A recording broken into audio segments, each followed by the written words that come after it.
Seorang pria berinisial RA mengeluhkan pengalamannya membuat laporan kehilangan di Polsek Palmerah, Jakarta Barat pada Kamis 24 November kemarin.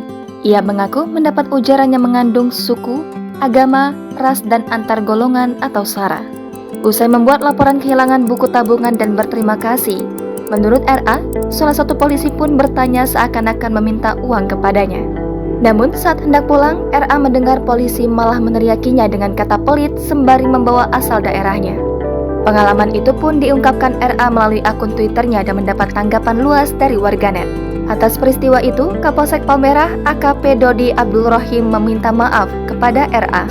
Selain itu, anggota yang dimaksud RA telah meneriaki ujaran SARA kepadanya kini telah diperiksa oleh Provos Polres Metro Jakarta Barat. Dodi menyebutkan selain satu orang tersebut akan ada satu anggota Polsek Palmerah lainnya yang akan diperiksa.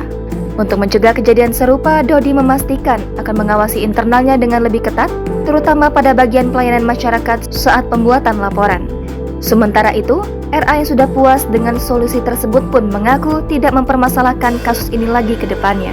RA pun menyerahkan tindak lanjut terhadap anggota kepolisian itu kepada internal polisi. Dan kami intinya memohon maaf kepada beliau terkait viral anggota kami yang melakukan tindakan berbau rasis.